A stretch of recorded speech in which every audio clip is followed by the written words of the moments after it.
When I was a kid, I was fascinated by my mother's poison ring. It had a wide silver band with a bright red stone. It wasn't an overly expensive ring, just something that she'd picked up for a few dollars at some thrift store or something. If you weren't paying close attention, it looked completely normal. And that's when I was so surprised when she showed it to me one day. Lifted the stone to reveal a hidden compartment underneath it. It's called a poison ring because that's what people used to put in it. They started off as locket rings, and people would place pictures of their loved ones inside. Soon enough, however, they realized that they could just as easily use it to store poison and take care of their enemies serendipitously. Her eyes sparkled as she took in my blatant fascination. Would you like to try it on? Well, the ring was almost too big for my spindly fingers, but I liked it so much that my mother put it on a cheap silver chain so that I could wear it to school. For months, I wore that ring religiously, showed it to all of my friends 100 times over. Eventually, my mom let me keep it for myself, finding my obsession to be endearing. I don't think the ring held as much fascination for anyone else as it did for me. I found that I liked it. The way it held a secret so simple and yet so ingenious. And I've always liked secrets. My mom married my stepdad when I was 13. I got an older sister, Tanya, who was 14 at the time. I was happy with the marriage. My biological father had run out on my mom before I was born, so I'd never really had a dad. Todd, that's my stepdad, was the only boyfriend my mom ever brought home to meet me. He was nice and surprised me with presents from time to time. He even convinced my mom to let me get my ears pierced. He was okay in my book. I liked Tanya even better. She was earthy and open to all the hippie shit that I see spread around on my Facebook. Nowadays, it makes me cringe, but at the time I thought it was really cool. World peace, free love, boohoo fashion, and long hair that cascaded down her back into blue waves. For a while, I wanted blue hair too, just seeing how cool it looked on her. Tanya and I got along right away. She was interesting more so than anything else. I knew at school I could listen to her talk for hours about Tao and yin-yang and nirvana and what have you.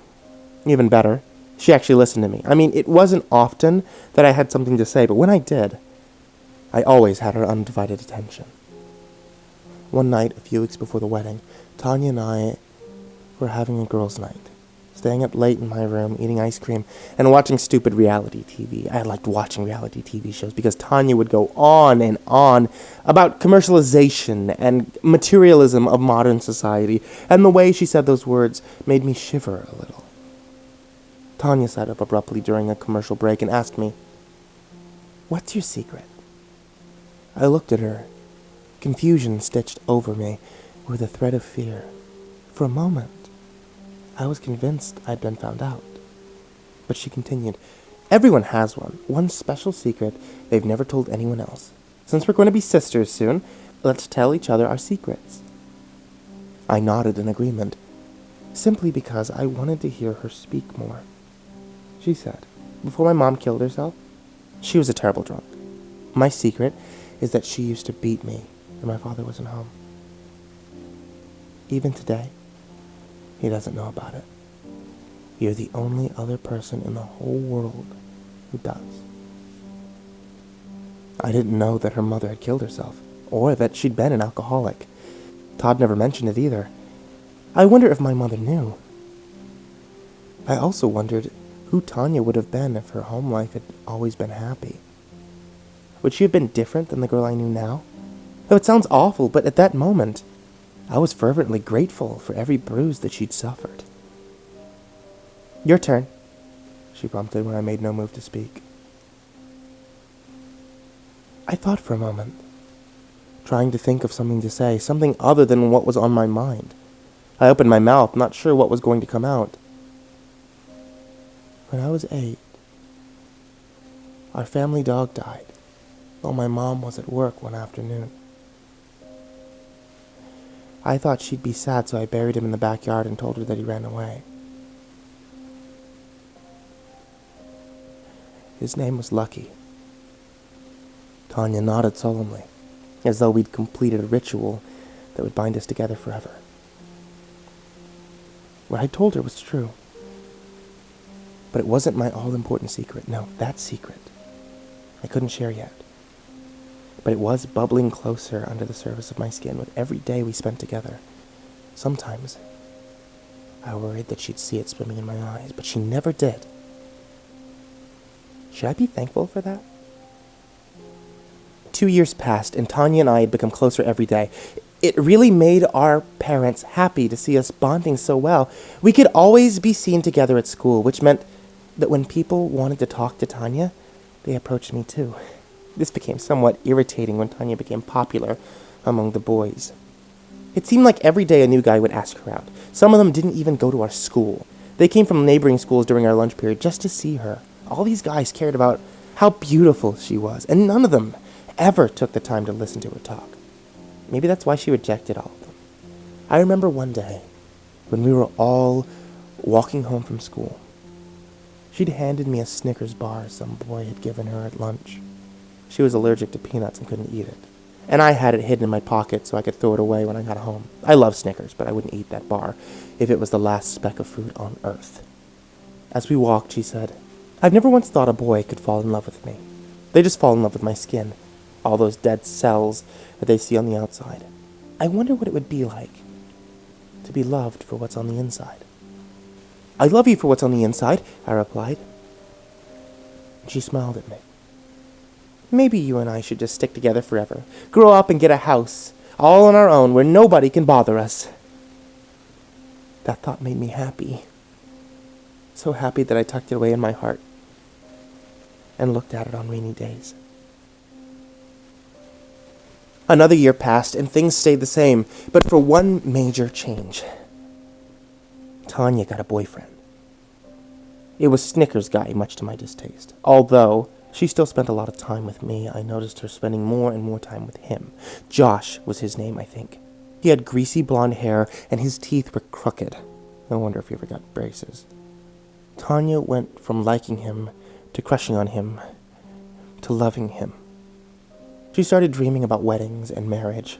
I tried to keep my disapproval to myself. Tanya was happy, and I liked it when she was happy. It's just that I'd rather she be happy with me, and me alone.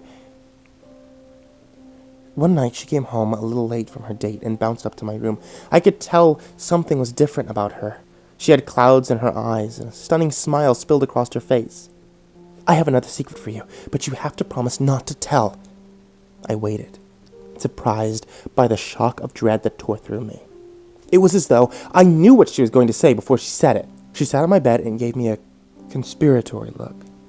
"Josh and I, went all the way for the first time." Her eyes sparkled. She was blind to the way my face froze as I heard the news. She had given her first time to Josh. "I think we'll be together forever," she said in a dreamy tone of voice. I gave some non-committal response as she skipped out of my room, leaving me to nurse the shards of my heart that she'd just broken. Somehow she didn't know. A few nights later, our family stopped being a family. We were eating supper, spaghetti, I remember, because it made me sick every time I tried to eat it now. When Tanya's face began to turn an ashen gray, she started to choke, clawing at the swelling in her throat. My mom screamed, and my stepdad scrambled to search Tanya's pockets for her EpiPen. Unfortunately, she wasn't in the habit of keeping it on her, and a frantic search of her room turned up nothing. My parents rushed her to the hospital, and I held her hand the whole way, watching her eyes lit up with a red haze that slowly began to slip shut. She had a severe allergic reaction, and we were too late. The doctors did everything they could. They assured us. I watched my stepfather crumble as he lost the remaining member of his original family, and his brokenness left my mother and me in pieces.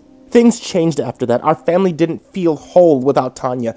Todd and my mom stayed together, leaning on each other as tragedy ravaged all of us. We managed to successfully sue the noodle company that the spaghetti had come from after my mother realized it was the only way traces of peanuts could have found their way onto Tanya's plate. Life was hard for my parents, but it was hell for me. I'd lost the one person in the world I knew to be my soulmate. Yes, I loved her. She was never a sister to me, do you see? She was always something more. I don't know how Josh reacted. I didn't care to see him again. I find myself thinking back to the night Tanya died all those years ago. I wonder if she'd blame me. I don't think she would. Tanya understood me better than anyone, although she failed to understand the one thing that mattered. How much I loved her. She'd loved me too, but not the way I needed her to. I can still feel my mother's poison ring sliding around my finger, the ghostly sensation harkening back to that night when I washed the rest of the peanut dust out of its secret compartment, pouring all traces of my crime down the drain. More Tanya.